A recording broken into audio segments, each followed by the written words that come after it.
Condition में क्या होता है कि नेता और अंतिम पंक्ति में बैठा हुआ जो पब्लिक है, मान लेते हैं कि दोनों के बीच जो है 10 न्यूटन का फोर्स लग रहा है, ठीक है, यानी कि ये जो है 10 न्यूटन का फोर्स ऑफ अट्रैक्शन फील कर रहा है। अब देखिए बीच वाले रो में जो है जितना भी पब्लिक बैठा हुआ है, एक तो वो रास्ता को भाई कवर कर दिया, जिंदाबाद जिंदाबाद का नारा लगाने के लिए बीच बीच में खड़ा हो जाता है, तो अब इस बेचारे को जो है देखने में परेशानी हो रहा है, ठीक है, और लाउड स्पीकर का भी आवाज उसके पास ठीक से नहीं जा रहा है। दूसरा चीज ये क्या फील करता है, तो ये वाला जो इस कतार में बैठा जो व्यक्ति है एक तरह से इसको रिपेल कर रहा है, यानी इसको धक्का दे रहा है ताकि वो जो है इसके पोजीशन पे आकर के ना बैठ जाए। जब ये धक्का देगा तो थोड़ा ये अपने पोजीशन से और पीछे जाके गिरेगा, तो इसके वजह से देखिए अब दोनों के बीच जो अट्रैक्शन फोर्स जो पहले काम कर रहा था उसमें जो है अब कमी आ गया, यानी अट्रैक्शन फोर्स जो है अब डिक्रीज हो गया, घट गया।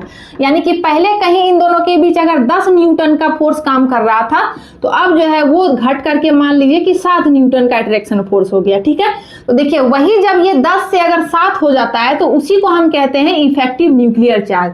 बात समझ में आया? यानी कि पहले अगर 10 न्यूटन का फोर्स लग रहा था तो उसको हम नाम दे रहे थे न्यूक्लियर चार्ज का, ठीक, लेकिन जब ये 10 से जो है अगर 7 हो गया तो उसी को हम कहते हैं इफेक्टिव न्यूक्लियर चार्ज। बात समझ में आया?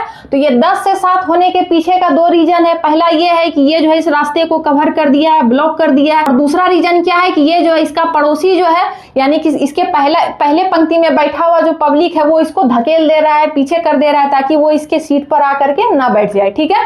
तो चलिए यही रीजन था। अब जो है हम इसको केमिस्ट्री के लैंग्वेज में पढ़ते हैं, ठीक। तो चलिए